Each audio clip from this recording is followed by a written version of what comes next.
Hola, muy buenas tardes. Pues aquí estoy nuevamente con ustedes trayéndoles otra reflexión, ¿verdad?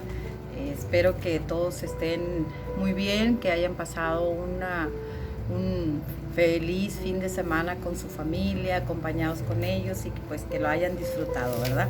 Entonces yo les voy a pedir, pues como siempre, ¿verdad? Iniciar esta pequeña reflexión con una pequeña oración, ¿verdad? Inclinemos nuestro rostro y bajemos, cerremos nuestros ojos y tengamos unos momentos de intimidad con el Señor. ¿Qué les parece?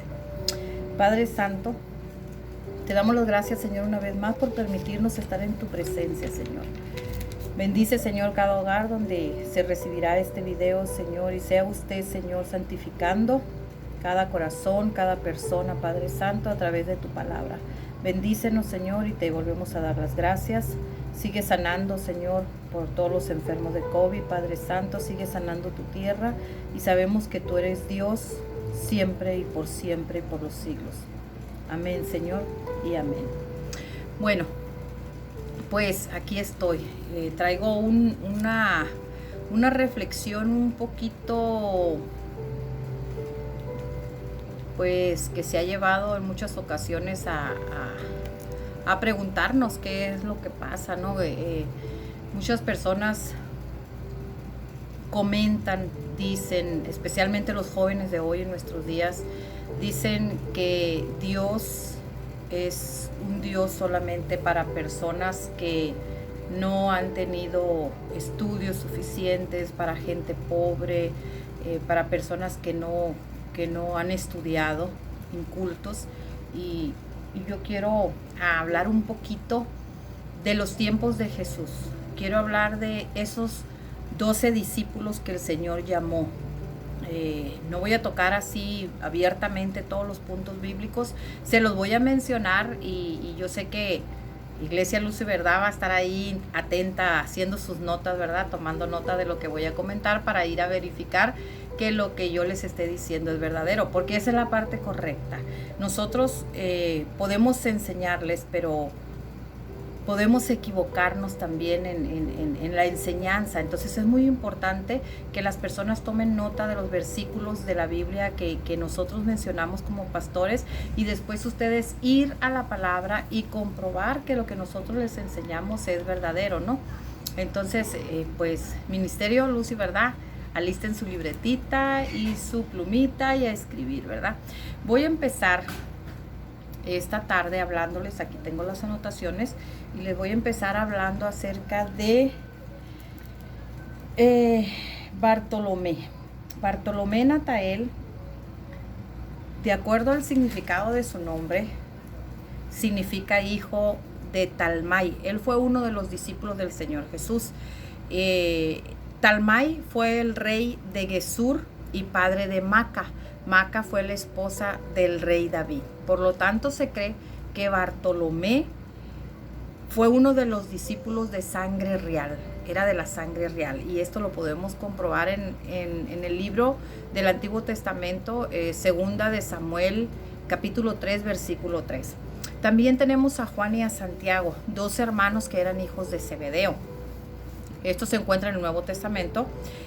Zebedeo era un hombre de posición económica prominente, más o menos. Él tenía sirvientes a su cargo, era pescador, su negocio era de pescado, pero tenía sirvientes y sus hijos trabajaban con él también. Entonces vemos que era un hombre de negocios, pesquero, pero de negocios, y esto lo podemos ver nosotros en el libro de Marcos, capítulo 1, versículo 20, ¿verdad? Entonces ya llevamos 3. Tenemos a Mateo, a quien después el Señor le puso por nombre Leví. Mateo, pues, era un hombre recaudador de impuestos, todo el mundo lo sabemos, ¿verdad? Que él recaudaba los impuestos. Eran los recaudadores de impuestos eran personas odiadas por el pueblo, porque pues se suponía que les robaban más de lo que debía de ser, ¿no?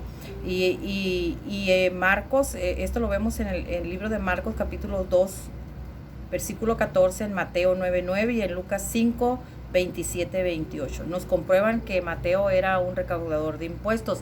En nuestros días, Mateo, ¿qué sería entonces? Sería un contador público, ¿verdad? Entonces era un contador público, era un hombre que tenía que saber de los números para poder que lo pusieran a cobrar los impuestos del pueblo. Tenemos a Simón el Celote. A mí me encanta Simón el Celote, porque le decían el Celote porque era de ese lugar que se llamaba Celote.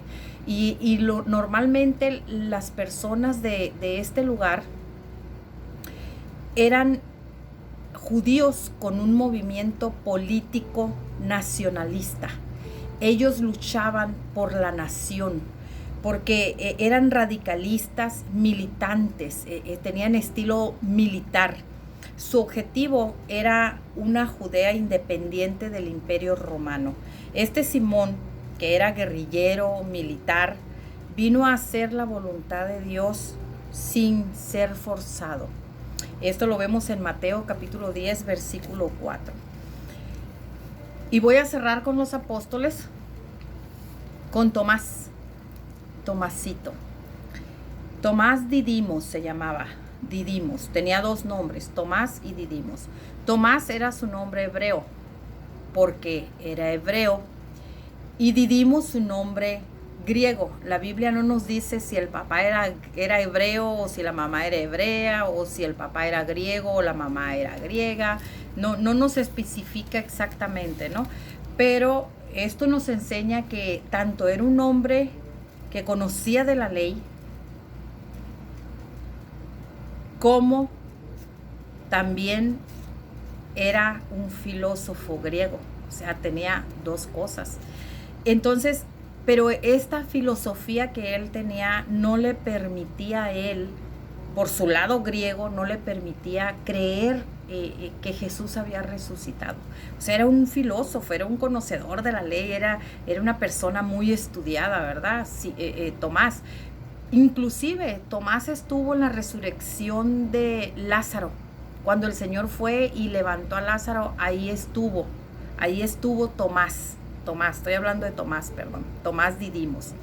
Entonces vemos que él estaba ahí en Juan capítulo 11, versículo del 12 al 16, que es la resurrección de Lázaro.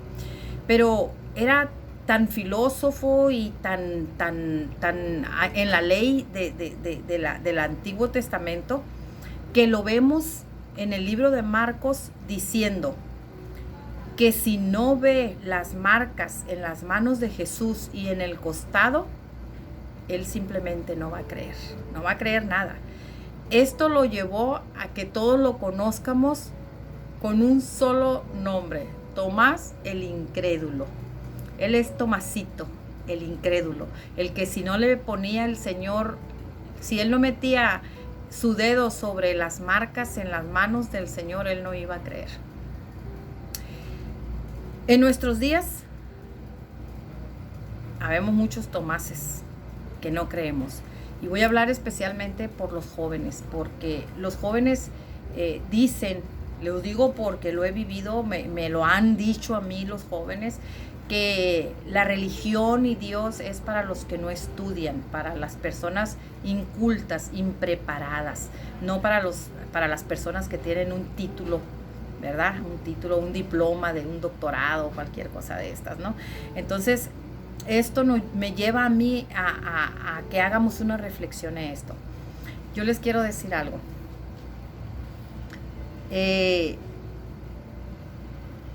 Hay algo muy importante. Yo sé que todos los jóvenes y todos nosotros conocemos la Universidad de Harvard, la mejor universidad, la número 1 que está en Estados Unidos, ¿verdad?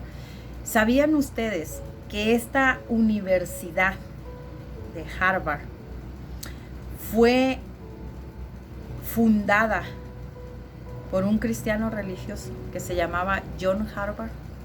Y que esta universidad estaba destinada única y solamente para los cristianos religiosos. No podía entrar nadie que no fuera cristiano. Fue un hombre que inventó la mejor universidad, que la fundó un religioso.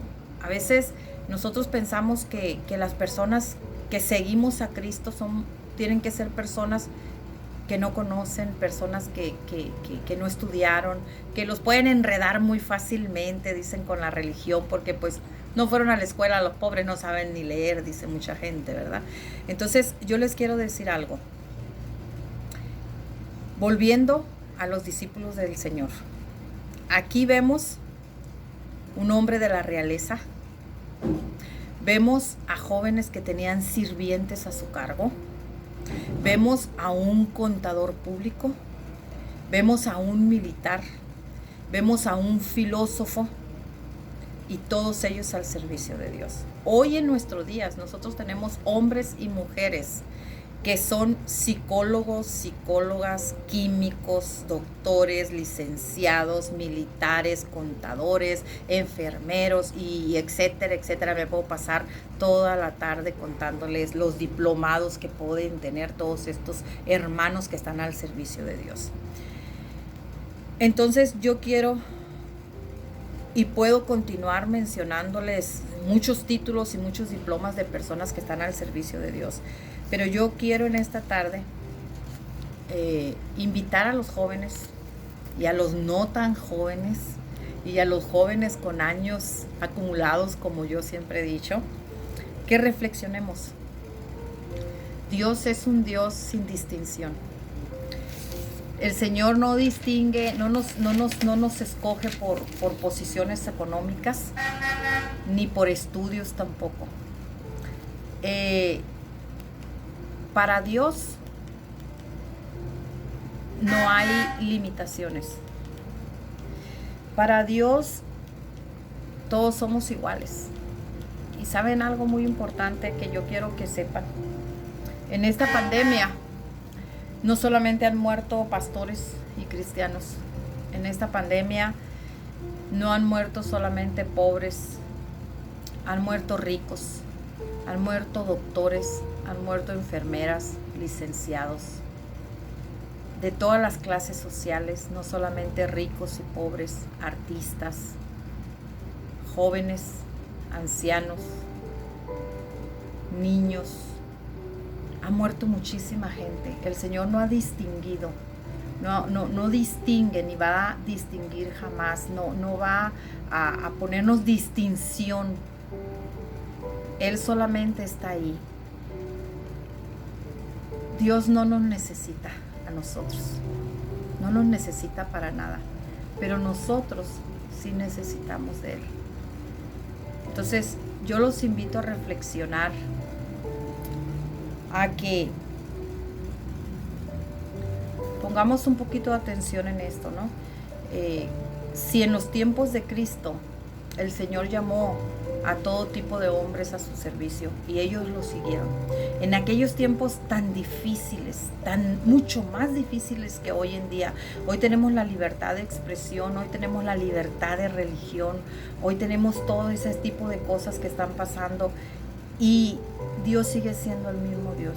Dios sigue llamándonos todavía y no interesa que usted tenga un diploma o 10 diplomas colgados.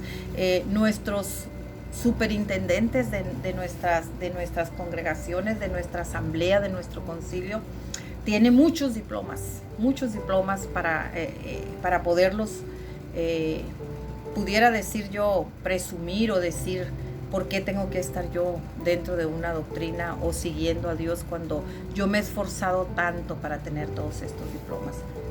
No nos esforzamos tanto. La sabiduría proviene de Dios. La salud proviene de Dios. Y solamente con Él podemos salir adelante. Los jóvenes en nuestros días, lo digo especialmente por lo que yo he visto, por lo que he vivido en mi familia, especialmente en mi familia, jóvenes, sobrinos míos de 18, de 20 años, que los han matado por equivocarse. Creo que los jóvenes tienen que reaccionar y entender que el estar con Dios es mejor que estar sin Él. Necesitamos todos los adultos enseñarles a los jóvenes que Dios no solamente es un Dios de personas incultas, de personas que no estudian o de personas pobres. Dios es un Dios que no pone distinciones. La muerte tampoco pone distinción. Se lleva jóvenes, ancianos, niños, doctores, albañiles, maestros, pastores, cristianos y no cristianos. Entonces es el momento de reflexionar y pensar que no importa el título que usted tenga, no importa la educación, jóvenes que ustedes tengan, no importa si son militares, el Señor ahí está y es para todos nosotros. Dios es para usted, pero también es para mí. Yo los invito a reflexionar en esta tarde. Que Dios me los bendiga y reciban todas las bendiciones de lo alto, de ese Dios que no pone distinciones para nadie. Bendiciones.